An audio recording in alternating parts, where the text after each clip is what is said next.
ஆன்மீக சொந்தங்கள் அனைவருக்கும் அன்பான காலை வணக்கம். நாம் நம்மளுடைய சேனலில் தொடர்ந்து நிறைய சுவாரஸ்யமான ஆன்மீகம் சார்ந்த தகவல்களை தாங்க பார்த்துட்டு வந்துட்டு இருக்கோம். அந்த வரிசையில் இன்றைக்கி நம்ம என்ன பார்க்க போகிறோம் அப்படின்னா, நவ கிரகங்களில் ரொம்ப முக்கியமான ஒரு கிரகமாக பார்க்கப்படக்கூடிய சனி பகவான் தற்போது வக்ரம் பெற்றிருக்காருங்க. சனி வக்ர காலங்களாக இருக்கக்கூடிய அந்த 138 நாட்களானது எப்படி இருக்க போகுது? ஆல்ரெடி ஜூலை 13ஆம் தேதி அன்னைக்கு சனி பகவான் வக்ர நிலையை ஆரம்பிச்சு இதனுடைய அடிப்படையில் என்ன பலன்களை எல்லாம் கடகம் ராசினியர்களுக்கு கொடுக்க இருக்காரு அப்படின்றத பற்றி தாங்க இந்த பதிவில் நம்ம டீட்டெயில்டாக தெரிஞ்சுக்க போகிறோம். பொதுவாக மற்ற எந்த கிரகங்களுடைய பயிற்சிகளை பார்த்தும் பயப்படாதவர்கள் சனி பயிற்சியை மட்டும் பார்த்து எல்லாருமே பயப்படுறாங்க. காரணம் பார்த்தீங்கன்னா, சனி பகவான் கெடு பலன்களை மட்டுமே கொடுப்பார் அப்படின்ற ஒரு தவறான மனப்பான்மை எல்லார்ட்டையும் இருந்துகிட்டு இருக்குது. ஸோ இதுதான் முக்கியமான காரணம். ஆனால் இந்த ஒரு காரணம் பார்த்திங்கன்னா முழுக்க தவறானது அப்படின்னு தான் சொல்லணும். சனி பகவான் எப்படி கெடுதல்களை கொடுப்பாரோ அதே போல் நன்மைகளும் கொடுக்கக்கூடியவர் தாங்க. சனி பகவான் தற்போது மீன ராசியில் அமர்ந்திருக்கிறாரு. ஸோ இந்த மீன ராசியிலே தாங்க வக்ர நிலையும் ஆரம்பிச்சிருக்காரு. காலச்சக்கரத்தினுடைய 12வது வீட்டில் சனி பகவான் ஜூலை 13ஆம் தேதியிலிருந்து 27ஆம் தேதி, அதாவது நவம்பர் மாதம் 27ஆம் தேதி வரைக்குமே வக்ர நிலையில் தான் இருக்க போகிறாரு. ஸோ ஜூலை மாதம் முதல் இந்த 138 நாட்கள் வக்ர நிலையில் இருக்கக்கூடிய சனி பகவான் என்னென்ன மாற்றங்களை கடகராசினியர்களுக்கு தர இருக்கிறாரு, என்ன மாதிரியான விஷயங்களில் அவங்க எச்சரிக்கையாக இருக்கணும், இது மாதிரி நிறைய இன்ட்ரெஸ்டிங்கான தகவல்களோடு தான் இந்த பதிவானது இருக்க போகுது. ஸோ கண்டிப்பாக உங்களுக்கு ரொம்ப பயனளிக்கக்கூடிய வகையில் இருக்கும். ஸ்கிப் பண்ணிடாமல் முழுமையாக பார்த்து பயன்பெறுங்க. கடகராசி நேர்களை பொறுத்த வரைக்கும் இந்த காலகட்டங்களில் ஒரு அற்புதமான மாற்றங்களானது கிடைக்க இருக்குது அப்படின்னே சொல்லலாம். அதாவது இந்த வக்ர நிலை அப்படிங்கிறது பின்னோக்கி நகரக்கூடியது தான். நல்ல பலன்களை அனுபவித்து வரக்கூடியவர்களுக்கு பாதிப்புகள் ஏற்படும், பாதிப்புகளை கொடுத்துட்டு இருக்கக்கூடியவர்களுக்கு நல்ல பலன்கள் கிடைக்கும். ஸோ அந்த வரிசையில் பார்த்தீங்கன்னா ஏற்றங்கள், இறக்கங்கள், மாற்றங்கள் இது எல்லாமே கடகராசி நேர்களுக்கு இப்போ இருக்க போகுதுங்க. அதை பற்றி தான் நம்ம இப்போ தொடர்ந்து பார்க்க போகிறோம். கடகராசிக்காரர்களை பொறுத்த வரைக்கும் ஒரு முக்கியத்துவம் வாய்ந்த விஷயம் அடுத்த 5 மாதத்துக்குள்ளே கண்டிப்பாக நடக்க போகுதுங்க. அதாவது பார்த்திங்கன்னா, லாபஸ்தானத்தில் சுக்கிரன் அமர்ந்துள்ளார். ஸோ சுக்கிரன் லாபத்தில் இருக்கக்கூடிய நிலையில் 1.5 மாதத்தில் நீங்கள் உங்களுடைய நண்பர்கள் அப்படின்னு நினைத்த ஒரு நபரால் மிகப்பெரிய பாதிப்பு உங்களுக்கு வரப்போகுது. ஸோ யாரை நீங்கள் ரொம்ப ஃபிட்டாக நினைக்கிறீங்களோ, இவங்க இல்லாமல் நாங்கள் இல்லை அப்படின்னு யாரை நினைக்கிறீங்களோ அவங்களாலேயே உங்களுக்கு ஆபத்துக்கள் வரப்போகுது. ஸோ கண்டிப்பாக எச்சரிக்கையாக இருந்துக்கோங்க. இது இல்லாமல் இந்த காலகட்டங்களில் கால், முட்டி இது தொடர்பான பிரச்சனைகள் வரத்துக்கும் சான்ஸ் இருக்குது. குறிப்பாக ஆண், பெண் நண்பர்கள் யாராக இருந்தாலுமே நீங்கள் வீட்டுக்குள்ளே விட்டீங்க அப்படின்னா கண்டிப்பாக அதனுடைய பாதிப்புகளை நீங்கள் சந்தித்தே ஆகணும். ஸோ ரொம்ப கேர்ஃபுல்லாக இருக்க வேண்டிய ஒரு டைம் தான்.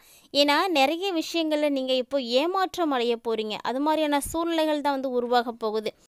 அதாவது பணத்தை நீங்கள் தொலைக்கிறது, இல்லைன்னா வட்டிக்கு பணத்தை கொடுத்துட்டு ஏமாற்றம் அடைகிறது, திருப்பி கிடைக்காம இந்த மாதிரி ஏதாவது ஒரு சூழ்நிலைகள் எல்லாம் ஏற்பட போகுதுங்க.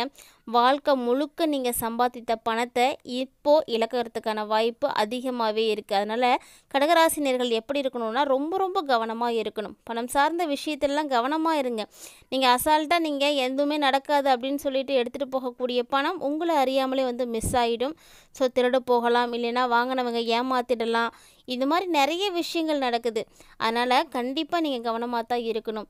வாழ்க்கை முழுக்க சம்பாதித்த பணம் காணாமல் போகுது, ஏமாற்றம் அடைகிறோம் அப்படின்னா அதனுடைய வலி எப்படி இருக்கும் அப்படின்னா மரணத்தினுடைய வலிக்கு சமமாக இருக்கும். அதாவது சாதாரணமாக கிடைத்த பணமாக இருக்குது, இல்லை மற்றவங்க மூலியமாக நமக்கு அந்த பணம் கிடைச்சிருக்கு, ஏதாவது ஒரு லாபத்தில் கிடைச்சிருது அப்படின்னு சொன்னோம்னா அதில் நமக்கு பெருசாக இன்ட்ரெஸ்ட் இருக்காது. ஆனால் அதே நம்ம ஒவ்வொரு நாளும் கஷ்டப்பட்டு உழைத்து சிறுக சேமித்த பணம் தொலையுது அப்படின்னா அதனுடைய வழி பார்த்திங்கன்னா சொல்லவே முடியாது. ஸோ கடகராசி நேர்களுக்கு அப்படிப்பட்ட ஒரு சூழ்நிலை இந்த டைமில் இருக்க போகுதுங்க. கவனமாக இருந்துக்கோங்க. அது இல்லாமல் இந்த டைமில் உங்களுடைய ஜாதகத்தில் சனி வக்கரமாக இருந்திருக்காரு அப்படின்னா எதிர்பார்க்காத பணங்களும் உங்களுக்கு கைக்கு சேருங்க. அதுக்கும் நிறைய வாய்ப்பு இருக்குது. பாதிப்பு அப்படின்னு பார்த்தீங்கன்னா இந்த டைமில் 3ஆம் இடம் அப்படின்னு சொல்லக்கூடிய உபஜய ஸ்தானத்தில் ஜூலை 27ஆம் தேதிக்கு செவ்வாய் போக போகிறாரு. ஸோ இதனால் செவ்வாய் பார்த்தீங்கன்னா 45 நாட்களுக்கு ஒரு முறை மாறக்கூடியவர். அடுத்து வரக்கூடிய 45 நாட்களுக்கு உங்களை பயங்கரமாக வச்சு செய்ய போகிறாருங்க. ஸோ ரொம்ப கவனமாக இருங்க. இந்த காலகட்டங்களில் பக்கத்து வீட்டில் இருக்கிறவங்க கைகள், இளைய சகோதர சகோதரிகளால் பாதிப்புகள் ஏற்படுறதுக்கான வாய்ப்புகள்லாம் இருக்குங்க. ஸோ கடகராசி நேயர்களுக்கு எல்லாருக்கிட்டையுமே வந்து ஜாக்கிரதையாக இருக்கணும் அப்படின்னு தான் அறிவுறுத்தப்படுது. அடிக்கடி விரல்களில் அடிபடுறதுக்கான சூழ்நிலையானது உருவாகும். வண்டி வாகனங்கள்லாம் இயக்கக்கூடியவர்களாக இருக்கீங்க அப்படின்னா கண்டிப்பாக கவனமாக இருங்க. ஏன்னா விபத்துக்கள் ஏற்படுவதற்கும் வாய்ப்பு அதிகமாகவே இருக்குது. சனி பகவான் வக்ரம் பெற்றிருக்கிறாரு. சனி காலகட்டங்களில் கொஞ்சம் கவனமாக தான் இருக்கணும். மேலும் இந்த காலகட்டங்களில் நான் தான் பெரியவன் அப்படின்ற ஒரு மனநிலை இருக்குது இல்லையா, அதை நீங்கள் கண்டிப்பாக வந்து முழுமையாக விட்டே ஒழிக்கணுங்க. அது வந்து விட்டுடுங்க. அது வந்து கர்வம் வந்து அதிகமாக இருக்கக்கூடாதுன்னு சொல்லுவாங்க. ஸோ அந்த மாதிரி இந்த காலகட்டங்களில் அதெல்லாம் விட்டுறது உங்களுக்கு நல்ல விஷயம். இருந்தாலுமே கூட எதை பேச போனாலுமே வந்து உங்களுக்கு தவறாக போய் முடியறதுக்கு வாய்ப்பு இருக்குது. நீங்கள் பேசக்கூடிய விஷயம் நல்லா தான் இருக்கும், ஆனால் அதை கேட்குறவங்களுக்கு தப்பாக தான் தெரியும். ஸோ அந்த மாதிரி நிறைய விஷயங்கள் இருக்குது. குறிப்பாக ஆண்களால் உங்களுக்கு தொல்லைகள் வரத்துக்கு வாய்ப்பு இருக்குங்க. ஃபோனில் பேசுகிறீங்க அப்படின்னாலாம் ரொம்ப கவனமாக இருங்க. தேவையில்லாத பிரச்சனைகள்லாம் உங்களுக்கு வரப்போகுது. வேலையிலையும் சரி, இது வெளியில் போகும்பொழுதும் சரி, ரொம்ப ரொம்ப கவனமாக இருக்கணும். ஏன்னா உங்களுக்கு எல்லா சூழ்நிலைகளிலுமே பிரச்சனைகள் வந்து உங்களுக்கு முன்னாடி அங்கே வந்து ஸ்டார்ட் ஆகிருக்கும். ஸோ நீங்கள் வாலண்டரியாக போய் இதில் மாட்டிக்கிற மாதிரி தான் இருக்கும். கடகராசினியர்களை பொறுத்த வரைக்கும் அடுத்து 45 நாட்கள் செவ்வாய் வேறு மாற போகிறாருங்க. ஸோ இந்த டைம் ரொம்ப ரொம்ப கவனமாக இருக்கணும். ஆல்ரெடி சனி வேறு மாறி இருக்கார், வக்ரமாக இருக்கார். இந்த டைம்லலாம் நீங்கள் ரொம்ப கேர்ஃபுல்லாக இருக்கணும். கைகள், கழுத்து, விரல்கள் இது எல்லாத்துலேயுமே உங்களுக்கு பிரச்சனைகள் இருக்குது. ஸோ ரொம்ப ரொம்ப கவனமாக இருக்கணும். கண்டிப்பாக இந்த டைமில் உடல் ஆரோக்கியத்தில் நல்ல கவனம் செலுத்துங்க. கடகராசி நேயர்களுக்கு ஜாதகத்தில் சனி வக்ரமாக இருந்திருக்காரு அப்படின்னா விற்கணும் அப்படின்னு நினைத்துட்டு இருக்கக்கூடிய இடங்களை இந்த டைமில் நீங்கள் விற்கலாம். அதுக்கான யோகமும் இருக்குது. அது இல்லாமல் நீண்ட நாட்களாக எனக்கு இன்னும் திருமணம் ஆகலை, திருமணத்திற்காக காத்துட்ருக்கு அப்படின்னு சொல்லக்கூடிய யாராக இருந்தாலும் கண்டிப்பாக திருமண யோகம் இருக்குங்க. ஸோ மிக முக்கியமான பார்த்திங்கன்னா ஒரு நல்ல விஷயமும் நடக்கும் இந்த காலகட்டங்களில். அதுக்கும் வாய்ப்பு இருக்குது. அதாவது பார்த்திங்கன்னா எப்படிங்க பிரச்சனைகளும் இருக்குன்னு சொல்கிறோம், வாய்ப்புகளும் இருக்குது அப்படின்னு சொல்கிறோம் அப்படின்னு நீங்கள்லாம் யோசிக்கலாம். அதாவது பிரச்சனைகள் அப்படிங்கிறது இந்த செவ்வாய் இருக்கக்கூடிய அந்த 45 நாட்களுக்கு உங்களுக்கு இருக்கலாம். ஆனால் அதுக்கு பிறகு செவ்வாய் வந்து மாறிடுவார் இல்லையா, அதனால் உங்களுடைய வாழ்க்கையில் கண்டிப்பாக மாற்றங்கள் இருக்குது.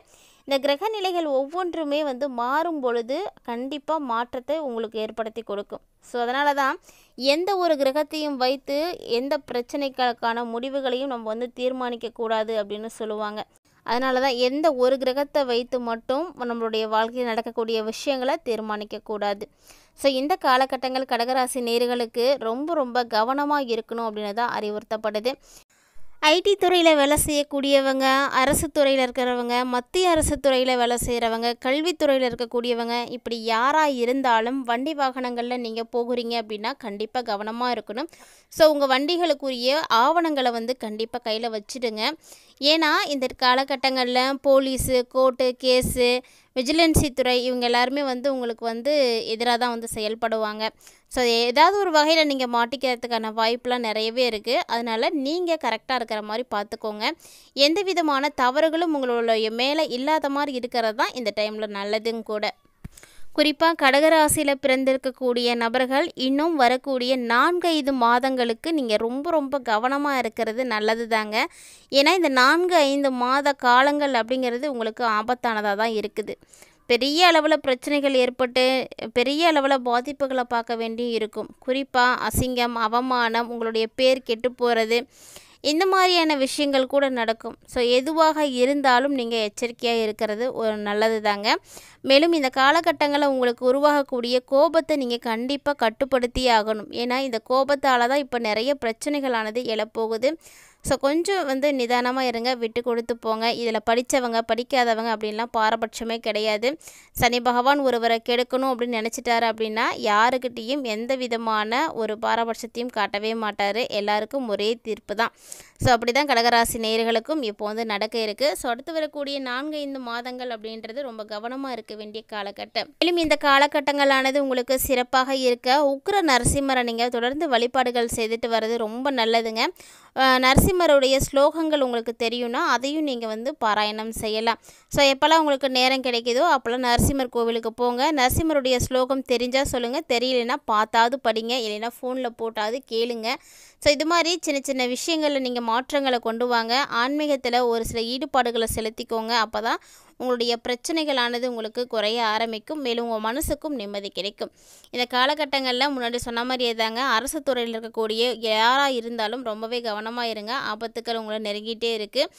பொறுமையாக இருந்து செயல்பட்டீங்க அப்படின்னாவே போதும், எல்லாத்தையும் கடந்து வரலாம். இந்த பதிவு கண்டிப்பாக கடகராசினியர்களுக்கு ஒரு முன்னெச்சரிக்கையாக இருக்கும்னு நினைக்கிறேன். வீடியோ பிடிச்சிருந்தால் லைக் பண்ணுங்கள், ஷேர் பண்ணுங்கள், மறக்காமல் கமெண்ட் பண்ணுங்கள். மேலும் இது போல் சுவாரஸ்யமான தகவல்களோட மற்றும் ஒரு ஆன்மீக தலைப்பில் சந்திக்கலாம்.